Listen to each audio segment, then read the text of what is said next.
Hi guys, and welcome back to Mrs. Garden's math class. This is the Lesson 6 instructional video. In Lesson 6, we're going to learn how to solve two-step equations.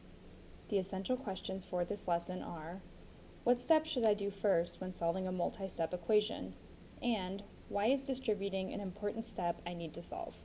Let's get started. In Lesson 4, we learned how to solve addition and subtraction equations. In Lesson 5, we learned how to solve multiplication and division equations. We're going to combine our knowledge from the past two lessons in this lesson when we learn to solve two-step equations. In Example 1, we're going to learn to solve a two-step equation. Example 1 says, solve 2m minus 7 equals negative 19. This is our original equation. The first step to solving for m is going to be to get rid of the subtraction. We can get rid of the subtraction by using its inverse, addition. So I'm going to add 7 to both sides of my equation. The 7's on the left side of my equation create a cancel and leave me with just 2m. Negative 19 plus 7 equals negative 12. Now I have the equivalent equation 2m equals negative 12. The next step to solving for m is going to be to undo the multiplication of 2 and m. We can undo multiplication using its inverse, division. So I'm going to divide both sides of my equation by 2.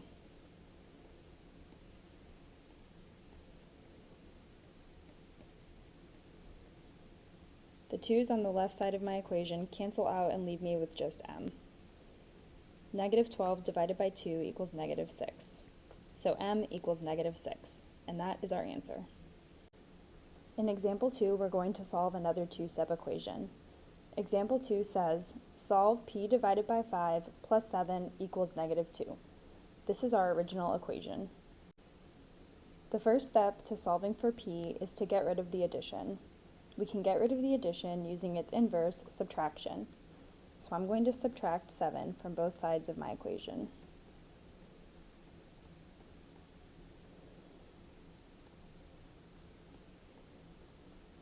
The 7's on the left side of my equation cancel out and leave me with just p divided by 5. Negative 2 minus 7 equals negative 9.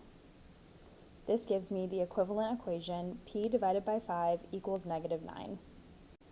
The next step to solving for p is to get rid of the division. We can get rid of division using its inverse, multiplication. So I'm going to multiply both sides of my equation by 5.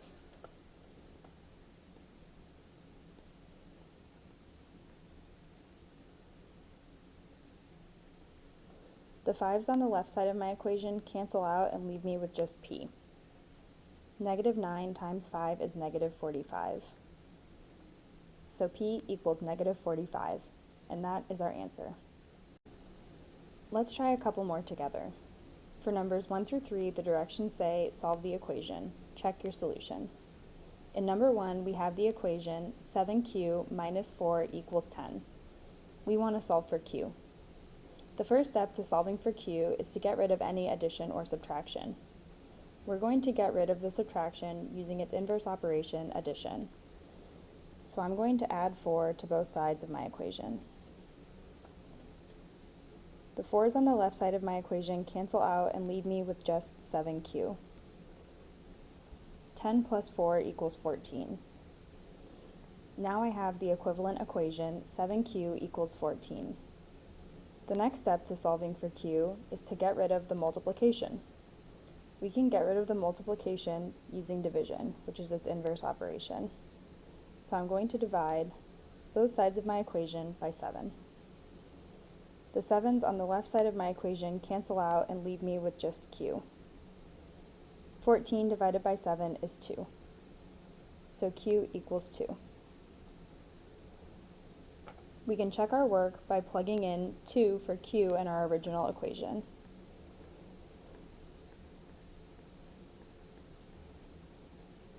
Seven times 2 is 14. 14 minus 4 is 10.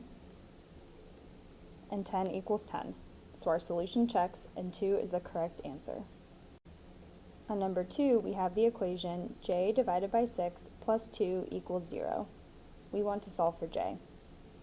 The first step to solving for j is to get rid of any addition or subtraction. We're going to get rid of our addition using its inverse operation, subtraction. So I'm going to subtract 2 from both sides of my equation. The 2's on the left side of my equation cancel out and leave me with just j divided by 6. 0 minus 2 is negative 2. Now I have the equivalent equation j divided by 6 equals negative 2.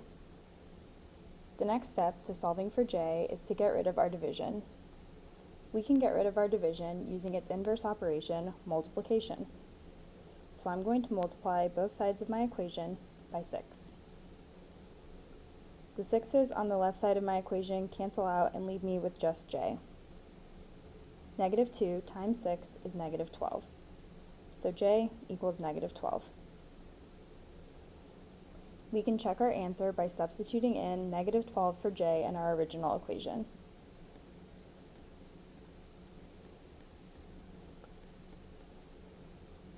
Negative 12 divided by 6 is negative 2. Negative 2 plus 2 is 0. And 0 equals 0. So my solution checks and j equals negative 12. So my solution checks and j equals negative 12. On number 3, we have the equation y divided by 5 minus 6 equals negative 6. We want to solve for y. The first step to solving for y is to get rid of any addition or subtraction. We're going to get rid of our subtraction using its inverse operation, addition. So I'm going to add 6 to both sides of my equation. The 6's on the left side of my equation cancel out and leave me with y divided by 5. Negative 6 plus 6 equals 0. The next step to solving for y is to get rid of our division. We can get rid of division using its inverse operation, multiplication. So I'm going to multiply both sides of my equation by 5. The 5's on the left side of my equation cancel out and leave me with just y. 0 times 5 is 0. So y equals 0. We can check our answer by substituting 0 in for y in our original equation.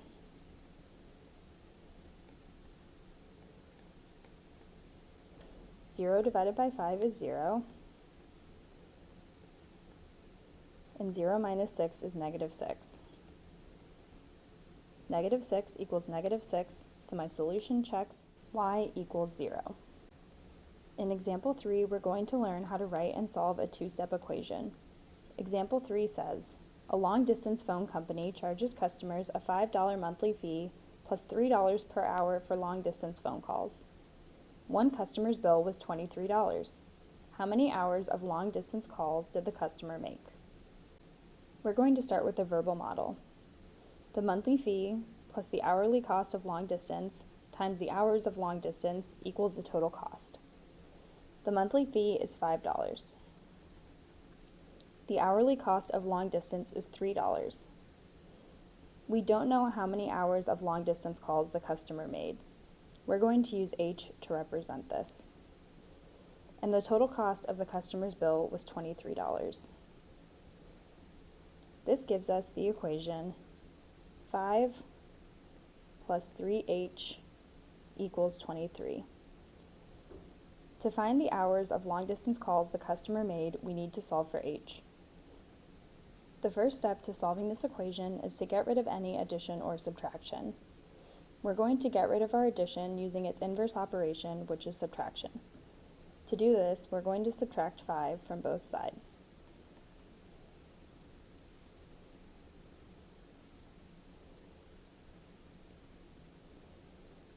The 5's on the left side of my equation cancel out and leave me with just 3h. 23 minus 5 equals 18. Now I have the equivalent equation, 3h equals 18. The next step to solving this equation is to get rid of any multiplication or division. We're going to get rid of our multiplication using its inverse operation, division. So we're going to divide both sides of the equation by 3.